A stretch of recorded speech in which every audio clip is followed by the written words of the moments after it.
আকাশবাণী কলকাতা। স্থানীয় সংবাদ পড়ছে ধৃতি সেন শর্মা। বিশেষ খবর হল, একদিনের সফরে প্রধানমন্ত্রী নরেন্দ্র মোদী আজ কলকাতায় আসছেন। এই সফরে তিনি মেট্রো রেলের 3টি রুটের উদ্বোধন সহ 5,200 কোটি টাকার উন্নয়নমূলক প্রকল্পের সূচনা ও শিলান্যাস করবেন। সফরের প্রাক্কালে প্রধানমন্ত্রী বলেছেন, উন্নয়নমূলক কর্মসূচির আশায় এ রাজ্যের মানুষ অধীর আগ্রহে বিজেপির প্রতীক্ষায় রয়েছে। অনলাইনে অর্থের বিনিময়ে বিভিন্ন খেলা, বিজ্ঞাপন ও আর্থিক লেনদেনের মতো ক্ষতিকারক বিষয় নিষিদ্ধ করতে সংসদে promotion and regulation of online gaming বিল 2025 গৃহীত হয়েছে। প্রধানমন্ত্রী বলেছেন, এই বিল ভারতকে গেমিং, সৃজনশীলতা ও উদ্ভাবনী হাব হিসেবে গড়ে তুলতে সাহায্য করবে। ভোটার তালিকায় অনিয়মের জেরে নির্বাচন কমিশনের নির্দেশে 5 অভিযুক্ত আধিকারিকের বিরুদ্ধে শাস্তিমূলক ব্যবস্থা নিয়েছে রাজ্য সরকার। উচ্চ মাধ্যমিকে 3য় সেমিস্টারের ছাত্রছাত্রীদের নাম এনরোলমেন্টের জন্য অনলাইন পোর্টাল আবার চালু করেছে উচ্চ মাধ্যমিক শিক্ষা সংসদ। ঘূর্ণাবর্ত ও মৌসুমী অক্ষরেখার প্রভাবে কলকাতা সহ দক্ষিণবঙ্গের কয়েকটি জেলায় আজও বৃষ্টির পূর্বাভাস। আজ কৌশিকী অমাবস্যা। এই উপলক্ষে সেজে উঠেছে তারাপীঠ সহ বিভিন্ন শক্তিপীঠ। আসছে বিস্তারিত খবরে। প্রধানমন্ত্রী নরেন্দ্র মোদী আজ বিহার ও পশ্চিমবঙ্গ সফর করবেন। বিহারে তার 13,000 কোটি টাকার একগুচ্ছ উন্নয়নমূলক প্রকল্পের উদ্বোধন ও শিলান্যাসের কর্মসূচি রয়েছে। সেখান থেকে শ্রী মোদী আসবেন কলকাতায়। এখানেও তার 5,200 কোটি টাকার উন্নয়নী প্রকল্পের উদ্বোধন ও শিলান্যাস করার কথা। এর মধ্যে রয়েছে মেট্রো রেলের 3টি নতুন রুটের সূচনা। একটি প্রতিবেদন। প্রধানমন্ত্রী কলকাতা মেট্রো রেলের শিয়ালদা থেকে এসপ্ল্যানেড, নোয়াপাড়া থেকে জয়হিন্দ বিমানবন্দর এবং বেলেঘাটা থেকে হেমন্ত মুখোপাধ্যায় পর্যন্ত রেল পরিষেবার সূচনা করবেন। এর পাশাপাশি প্রধানমন্ত্রী হাওড়া মেট্রো স্টেশনে একটি সাবওয়ের উদ্বোধন করবেন বলে রেল সূত্রের খবর। মেট্রো রেলের নতুন এই পরিষেবা চালু হলে কলকাতা, হাওড়া সহ শহরতলির এলাকার যোগাযোগ ব্যবস্থায় ব্যাপক উন্নতি ঘটবে। দীপঙ্কর বন্দ্যোপাধ্যায়, আকাশবাণী সংবাদ, কলকাতা। মেট্রো রেল সূত্রে জানা গেছে, ইয়েলো লাইনে প্রায় 7 কিলোমিটার দীর্ঘ নোয়াপাড়া থেকে জয়হিন্দ বিমানবন্দর পর্যন্ত থাকছে মোট 4টি স্টেশন। নোয়াপাড়া ও বিমানবন্দর ছাড়া বাকি দুটি হল দমদম ক্যান্টনমেন্ট ও যশোর রোড। সকাল 7:58 থেকে সন্ধে 8:10 পর্যন্ত এই শাখায় মেট্রো পরিষেবা পাওয়া যাবে, তবে শনি ও রবিবার তা বন্ধ থাকবে। অন্যদিকে গ্রিন লাইনে এসপ্ল্যানেড ও শিয়ালদার মধ্যে প্রায় 2.5 কিলোমিটার পথে এই মেট্রো পরিষেবা প্রধানমন্ত্রীর উদ্বোধনের পর আজ সন্ধে 6টা থেকেই বাণিজ্যিকভাবে চালু হয়ে যাবে। হাওড়া ময়দান সল্টলেক রুটে এই পরিষেবা পাওয়া যাবে সকাল 6:30 থেকে রাত 10:19 পর্যন্ত। এর ফলে হাওড়া থেকে শিয়ালদা পৌঁছতে এখন সময় লাগবে মাত্র 11 মিনিট। অন্যদিকে অরেঞ্জ লাইনে হেমন্ত মুখোপাধ্যায় থেকে বেলেঘাটা পর্যন্ত প্রায় 4.5 কিলোমিটার পথে স্টেশনগুলি হল বেলেঘাটা, বরুণ সেনগুপ্ত, ঋত্বিক ঘটক ও ভিআইপি বাজার। সোম থেকে শুক্র সকাল 8টা থেকে সন্ধে 8:28 পর্যন্ত এই পরিষেবা পাওয়া যাবে। ইয়েলো ও অরেঞ্জ লাইনে বাণিজ্যিকভাবে ট্রেন চলাচল শুরু করবে আগামী সোমবার 25 তারিখ। প্রধানমন্ত্রী আজ দমদম সেন্ট্রাল জেল ময়দানে এক অনুষ্ঠানে 1,200 কোটি টাকা ব্যয়ে 7.2 কিলোমিটার দীর্ঘ 6 লেনের এলিভেটেড কোনা এক্সপ্রেসওয়েরও শিলান্যাস করবেন। এর ফলে হাওড়া ও গ্রামীণ এলাকার সঙ্গে কলকাতার যোগাযোগ আরও সহজ হবে। সবশেষে দমদমে ওই ময়দানেই এক জনসভায় বক্তব্য রাখবেন শ্রী মোদী। সফর শেষে প্রধানমন্ত্রী কলকাতা বিমানবন্দর থেকে দিল্লির উদ্দেশ্যে রওনা দেবেন। এদিকে পশ্চিমবঙ্গ সফরের প্রাক্কালে প্রধানমন্ত্রী এক বার্তায় বলেছেন, এ রাজ্যে তৃণমূল কংগ্রেস সরকারের বিরুদ্ধে দিন দিন ক্ষোভ ও জনরোষ বাড়ছে। তাই উন্নয়নমূলক কর্মসূচির আশায় রাজ্যের মানুষ অধীর আগ্রহে বিজেপির প্রতীক্ষায় রয়েছেন। কলকাতায় তিনি আজ দলের কর্মকর্তাদের নিয়ে এক র্যালি করবেন বলেও সমাজ মাধ্যমে ওই বার্তায় শ্রী মোদী উল্লেখ করেছেন। এদিকে প্রধানমন্ত্রী আজ মেট্রো রেলের যেসব প্রকল্পের উদ্বোধন করবেন তা অতীতে বামপন্থী সাংসদদের লাগাতার দাবির ফলেই হয়েছে বলে সিপিআইএম মন্তব্য করেছে। দলের রাজ্য সম্পাদক মোহাম্মদ সেলিম বলেছেন, ভোটের আগে নিজের দলীয় কাজের প্রচারের জন্যই প্রধানমন্ত্রী এই প্রকল্পের উদ্বোধন করছেন। প্রধানমন্ত্রীর সফরকে ঘিরে আজ নিরাপত্তা ব্যবস্থা জোরদার করা হয়েছে। Jessore road, VIP road, Nagerbazar, Dum Dum road ও সল্টলেকের বিস্তীর্ণ এলাকায় যান চলাচল নিয়ন্ত্রণ করা হবে। আজ দুপুর থেকে প্রধানমন্ত্রী দিল্লিগামী উড়ানে না ওঠা পর্যন্ত সল্টলেক ও দমদমের বিভিন্ন রাস্তাও বন্ধ রাখা হতে পারে বলে পুলিশ সূত্রে খবর। মেট্রো রেল আজ শহীদ ক্ষুদিরাম ও দমদম স্টেশনের মধ্যে রাত 10:40 বিশেষ ট্রেন চলাচল বন্ধ রাখার সিদ্ধান্ত নিয়েছে। অনিবার্য কারণে এই সিদ্ধান্ত বলে মেট্রোর তরফে এক বিবৃতিতে জানানো হয়েছে। সংসদে promotion and regulation of online gaming বিল 2025 পাশ হয়েছে। অনলাইনে অর্থের বিনিময়ে বিভিন্ন খেলা, বিজ্ঞাপন অথবা আর্থিক লেনদেনের মতো ক্ষতিকারক বিষয়গুলিকে নিষিদ্ধ করা বিলের উদ্দেশ্য। পাশাপাশি ই স্পোর্টস ও অনলাইন সোশ্যাল গেমসের মতো বিষয়ে উৎসাহ দেওয়া হবে। অনলাইনে সাট্টা ও জুয়ো খেলা, পোকার, রামি সহ বিভিন্ন তাস খেলা ও লটারির মতো খেলাগুলির বিরুদ্ধে পুরনো যে আইন ছিল তা বাতিল করা হবে। রাজ্যসভায় গতকাল বিলটি পেশ করেন বৈদ্যুতিন ও তথ্য প্রযুক্তি মন্ত্রী অশ্বিনী বৈষ্ণব। উল্লেখ্য, বুধবার বিলটি লোকসভায় পাশ হয়েছিল, গতকাল সেটি রাজ্যসভায় অনুমোদিত হয়েছে। এদিকে প্রধানমন্ত্রী নরেন্দ্র মোদী বলেছেন, সংসদে গৃহীত promotion and regulation of online gaming বিল ভারতকে গেমিং, সৃজনশীলতা ও উদ্ভাবনী হাব হিসেবে গড়ে তুলতে সাহায্য করবে। সামাজিক মাধ্যমে এক বার্তায় তিনি বলেছেন, এই বিল অনলাইনে অর্থের লেনদেনের মতো ক্ষতিকারক বিষয়গুলিকে নিষিদ্ধ করে গোটা সমাজকে এর কুপ্রভাব থেকে মুক্ত করবে। এদিকে মোবাইল আসক্তি এবং অনলাইন গেম থেকে বিভিন্ন দিককে যেভাবে তরুণ প্রজন্মের ক্ষতি হচ্ছে, এর ফলে তার নিরসন হবে বলে আশা করা হচ্ছে। একটি প্রতিবেদন। ছোটদের অনলাইন গেমের প্রতি আসক্তি উদ্বিগ্ন করে তুলেছে অভিভাবকদের। মোবাইলের প্রতি মাত্রাতিরিক্ত নির্ভরতার জন্য এই আসক্তি এবং সেখান থেকেই অনলাইন গেমের প্রতি ঝোঁক শিশু ও তরুণ প্রজন্মের জন্য ভয়ের কারণ হয়ে দাঁড়িয়েছে বলে অভিভাবকরা আশঙ্কা প্রকাশ করেছেন। মহেশতলা হাই স্কুলের শিক্ষক সোমনাথ মণ্ডল জানালেন কিভাবে এই আসক্তি ক্ষতি করছে তরুণ প্রজন্মকে। তার আশা, নতুন এই বিল সমাজের উন্নতি সাধন করবে। মোবাইল গেম খেলার কিছু ক্ষতিকারক দিক, অতিরিক্ত গেমিং এর কারণে এই ছাত্রছাত্রীরা পড়াশোনা থেকে মনোযোগ হারিয়ে ফেলছে। আমরা দেখতে পাই এই গেম খেলার পর ওদের চোখের সমস্যা চলে আসে খুব কম বয়সে, সবসময় একটা বিষণ্ণতা ওদের মধ্যে কাজ করে। এবং সবচেয়ে বড় জিনিস, সামাজিক সমস্যা।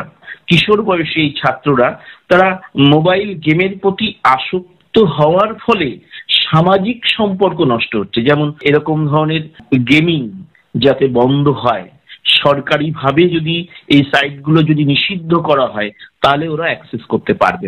কাশফিন নাহার, আকাশবাণী সংবাদ, কলকাতা। নাবালকদের সুরক্ষা ও বেআইনি বাজি ধরা বন্ধ করার যে নির্দেশ দেওয়া হয়েছে এই বিলে, তাতে খুশি ছাত্র থেকে যুব সমাজের একাংশ। পুরুলিয়ার সিধু কানহু বিশ্ববিদ্যালয়ের ছাত্রী গুনগুন ব্যানার্জি বলেছেন, কেন্দ্র অনেক ভেবেচিন্তেই এই সিদ্ধান্ত নিয়েছে। এই অনলাইন গেম যে এতটা পরিমাণে খারাপ একটা দিকে নিয়ে যাচ্ছিল, এটা এই প্রজন্ম বুঝতে পারছিল না। আমি মনে করি এই যে অনলাইন গেম যে নিষিদ্ধ করেছে, যে সিদ্ধান্তটা কেন্দ্রীয় সরকার নিয়েছে সেটা খুব ভেবেচিন্তে নেওয়া হয়েছে। কারণ কি, যে পরিমাণ টাকা অনলাইন গেমিং এ চলে যাচ্ছিল, সেই টাকা এখন পরিবারের কাছে যাচ্ছে। স্বাস্থ্যের সমস্যা থাকলে সেই টাকার থেকে সেই সমস্যার সমাধান হচ্ছে। প্রধানমন্ত্রী নরেন্দ্র মোদী আগামী 31শে আগস্ট আকাশবাণীতে মন কি বাত অনুষ্ঠানে তার চিন্তাভাবনা দেশ বিদেশের মানুষের সঙ্গে ভাগ করে নেবেন। এটি হবে মন কি বাতের 125তম পর্ব। স্থানীয় সংবাদ শুনছেন আকাশবাণী কলকাতা কেন্দ্র থেকে। ভোটার তালিকায় অনিয়মের জেরে 5 অভিযুক্ত আধিকারিকের বিরুদ্ধে রাজ্য সরকার শাস্তিমূলক ব্যবস্থা নিয়েছে। 2 WBCS সহ 4 আধিকারিককে সাসপেন্ড করা হয়েছে। চুক্তিভিত্তিক এক ডেটা এন্ট্রি অপারেটরকেও সাসপেন্ড করার পাশাপাশি তার বিরুদ্ধে এফআইআর দায়ের করা হয়েছে বলে নবান্নে প্রশাসনিক সূত্রের খবর।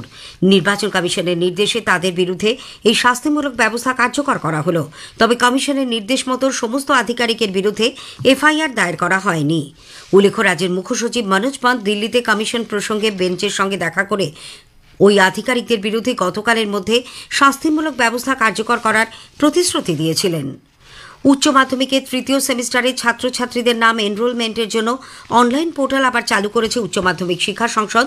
সংসদের সভাপতি চিরঞ্জীব ভট্টাচার্য এক বিজ্ঞপ্তিতে জানিয়েছেন, সংসদের তরফে বারবার জানানো সত্ত্বেও অনেক স্কুল এখনও পর্যন্ত 3য় সেমিস্টারের জন্য ছাত্রছাত্রীদের নাম এনরোলমেন্ট সম্পূর্ণ করেনি। সেই কারণে এই পোর্টাল আবার চালু করা হলো। রবিবার 24 তারিখ পর্যন্ত তা খোলা থাকবে। রাজ্য সরকার স্নাতক স্তরে ভর্তি প্রক্রিয়া অনির্দিষ্টকালের জন্য বন্ধ, রাজ্য জয়েন্ট এন্ট্রান্সের ফলাফল অপ্রকাশিত রাখা ও সাম্প্রতিক মেডিকেল ডেন্টাল কোর্সে কাউন্সেলিং ও ভর্তি বন্ধ করে সরকারি শিক্ষা ব্যবস্থাকে শেষ করার অপকৌশল নিয়েছে বলে ছাত্র সংগঠন এবিভিপি দাবি করেছে। তার বিরুদ্ধে সাংবিধানিক হস্তক্ষেপ চেয়ে এবিভিপির এক প্রতিনিধি দল গতকাল রাজ্যপাল ডক্টর সিভি আনন্দ বোসের কাছে স্মারকলিপি দেয়। শিয়ালদায় কারমাইকেল হস্টেলের শিক্ষার্থীদের উপর দুষ্কৃতী হামলার ঘটনায় ধৃত 2 জনকে গতকাল ব্যাংশাল আদালতে তোলা হয়। এদের 26শে আগস্ট পর্যন্ত পুলিশি হেফাজতে পাঠানো হয়েছে। ধৃত দীপক কুমার শাহ ও ইমতিয়াজ আলী দুজনেই নারকেলডাঙ্গার বাসিন্দা। ঘূর্ণাবর্ত মৌসুমী অক্ষরেখার প্রভাবে কলকাতা সহ দক্ষিণবঙ্গের বিভিন্ন জেলায় আজও বৃষ্টির পূর্বাভাস। পূর্ব বর্ধমান এবং দক্ষিণ চব্বিশ পরগনা ও উত্তরবঙ্গে আলিপুরদুয়ার জেলায় কমলা সতর্কতা জারি করা হয়েছে। এছাড়া দার্জিলিং, কালিম্পং, জলপাইগুড়ি, কোচবিহার ও উত্তর দিনাজপুর জেলায় রয়েছে হলুদ সতর্কতা। উপকূলবর্তী এলাকায় ঘন্টায় 35 থেকে 55 কিলোমিটার বেগে ঝোড়ো হাওয়া বয়ে যাওয়ায় সমুদ্র উত্তাল থাকবে। মৎস্যজীবীদের আগামীকাল পর্যন্ত সাগরে পাড়ি দিতে নিষেধ করা হয়েছে। আজ কৌশিকী অমাবস্যা। এই উপলক্ষে সেজে উঠেছে তারাপীঠ সহ বিভিন্ন শক্তিপীঠ। মায়ের মন্দির সাজিয়ে তোলা হয়েছে আলোর মালায়। স্থানীয় সংবাদ শেষ হল। আকাশবাণী খবর পড়ছি চঞ্চল ভট্টাচার্য। প্রথমে বিশেষ খবর। প্রধানমন্ত্রী আজ বিহার ও পশ্চিমবঙ্গ সফর করবেন। বিহারে তিনি উদ্বোধন ও শিলান্যাস করবেন 13,000 কোটি টাকার একগুচ্ছ উন্নয়নমূলক প্রকল্পের। পশ্চিমবঙ্গেও তার মেট্রো রেলের 3টি নতুন রুট সহ 5,200 কোটি টাকার উন্নয়নী প্রকল্পের সূচনা ও শিলান্যাসের কর্মসূচি রয়েছে। সংসদে promotion and regulation of online gaming বিল 2025 পাশ হয়েছে। প্রধানমন্ত্রী বলেছেন, এই বিল ভারতকে গেমিং, সৃজনশীলতা ও উদ্ভাবনী হাব হিসেবে গড়ে তুলতে সাহায্য করবে। নির্বাচন কমিশন আসন্ন উপরাষ্ট্রপতি নির্বাচনের জন্য 2জন পর্যবেক্ষককে নিয়োগ করেছে। গণেশ পূজা উপলক্ষে যাত্রীদের আরামদায়ক ভ্রমণ নিশ্চিত করার জন্য ভারতীয় রেল 380টি গণপতি স্পেশাল ট্রেন চালাবে। কেন্দ্রীয় ক্রীড়ামন্ত্রী জাতীয় ক্রীড়া দিবসে দেশজুড়ে নাগরিকদের ফিটনেস এবং খেলার জন্য 1 ঘন্টা সময় ব্যয় করার আহ্বান জানিয়েছেন। আসছি বিস্তারিত খবরে। প্রধানমন্ত্রী নরেন্দ্র মোদী আজ বিহার ও পশ্চিমবঙ্গ সফর করবেন। বিহার সফরকালে তিনি গয়ায় 13,000 কোটি টাকার একগুচ্ছ উন্নয়নমূলক প্রকল্পের উদ্বোধন ও শিলান্যাস করবেন। যাত্রা শুরুর সংকেত দেবেন 2টি ট্রেনের। তারপর সেখানে একটি জনসমাবেশে ভাষণ দেবেন। এরপর শ্রী মোদী গঙ্গা নদীর ওপর আন্টা সিমারিয়া সেতু প্রকল্পের উদ্বোধন করবেন। বখতিয়ারপুর মোকামা শাখায় 31 নম্বর জাতীয় সড়কে 4টি লেনেরও উদ্বোধন করবেন তিনি। বক্সার তাপবিদ্যুৎ প্রকল্পের উদ্বোধনের পাশাপাশি স্বাস্থ্যক্ষেত্রে বিকাশে প্রধানমন্ত্রী মুজাফফরপুরে হোমি ভাবা ক্যান্সার হাসপাতাল ও গবেষণা কেন্দ্রের উদ্বোধন করবেন।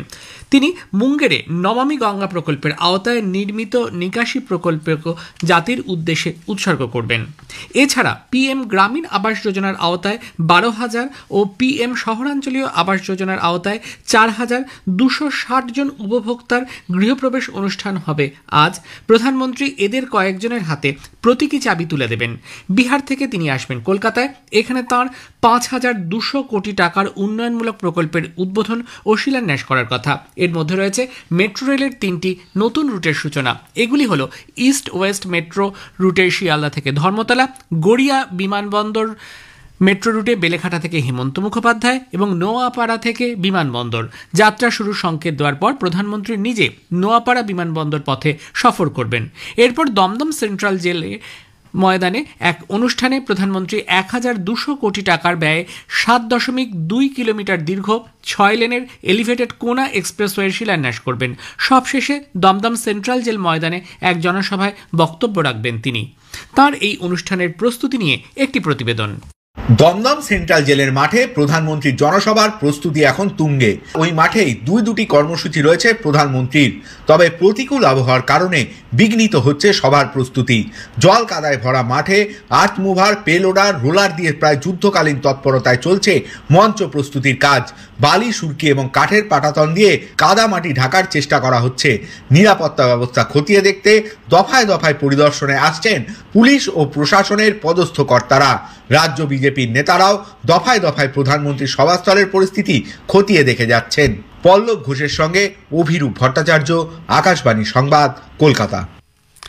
এদিকে পশ্চিমবঙ্গ সফরের প্রাক্কালে প্রধানমন্ত্রী এক বার্তায় বলেছেন, এ রাজ্যে তৃণমূল কংগ্রেস সরকারের বিরুদ্ধে দিন দিন ক্ষোভ ও জনরোষ বাড়ছে। তাই উন্নয়নমূলক কর্মসূচির আওতায় রাজ্যের মানুষ বিজেপির প্রতীক্ষায় রয়েছে। কলকাতায় তিনি দলের কর্মকর্তাদের নিয়ে একটি র্যালি করবেন বলেও জানিয়েছেন।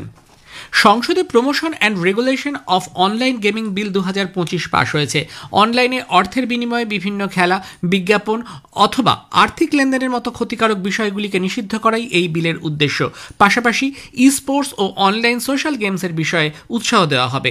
রাজ্যসভায় গতকাল বিলটি পেশের সময় বৈদ্যুতিন ও তথ্য প্রযুক্তি মন্ত্রী অশ্বিনী বৈষ্ণব জানান, देश का कोई कोना ऐसा नहीं था जिसमें से ऑनलाइन मनी गेम्स के कारण परिवार नष्ट हो रहे। समाज में एक बहुत बड़ी कुरीति है, उस कुरीति को समाप्त करने की जरूरत है और जैसे नशा फैलता है उसी तेजी से ये कुरीति फैल रही थी, तो इसको समाप्त किया गया। लेकिन साथ ही साथ जो गेमिंग का पॉजिटिव एस्पेक्ट है, ई स्पोर्ट्स और ऑनलाइन सोशल गेम्स, उसको प्रमोट करने के लिए भारत को एक गेम मेकिंग हब बनाने के लिए एक अच्छा समय पे लिया हुआ निर्णय है। कठोर कदम है, लेकिन ये समाज में इसकी जरूरत है। প্রধানমন্ত্রী নরেন্দ্র মোদী বলেছেন, সংসদে গৃহীত promotion and regulation of online gaming বিল ভারতকে গেমিং সৃজনশীলতা ও উদ্ভাবনী হাব হিসেবে গড়ে তোলার সরকারের প্রতিশ্রুতিকেই পুনর্ব্যক্ত করেছে। সামাজিক মাধ্যমে এক বার্তায় তিনি বলেন, এই বিল অনলাইনে অর্থের লেনদেনের মতো ক্ষতিকারক বিষয়গুলিকে নিষিদ্ধ করে গোটা সমাজকে এর কুপ্রভাব থেকে মুক্ত করবে। এদিকে এই বিল দেশবাসীর স্বার্থে এক গুরুত্বপূর্ণ পদক্ষেপ হিসেবে বিবেচিত হচ্ছে। বেটিং গেমসে আসক্ত হয়ে সর্বশান্ত হচ্ছেন বহু মানুষ। এই আইনে নাবালকদের সুরক্ষা এবং বেআইনি বাজি ধরা বন্ধ করার যে নির্দেশ দিয়েছে তাতে খুশি ছাত্র থেকে যুব সমাজের একাংশ। তারা এই বিলকে স্বাগত জানিয়েছেন। পশ্চিমবঙ্গের পুরুলিয়ার সিধু কানহো বিশ্ববিদ্যালয়ের ছাত্রী বর্ষা মুখোপাধ্যায় বলেছেন, এর ফলে তরুণ প্রজন্ম বিশেষভাবে উপকৃত হবেন।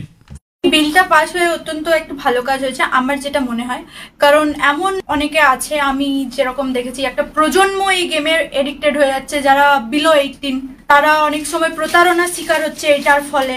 সোশ্যাল যে লাইফটা তাদের নষ্ট হয়ে যাচ্ছিল, তারা সম্পূর্ণ আলাদা হয়ে যাচ্ছিল।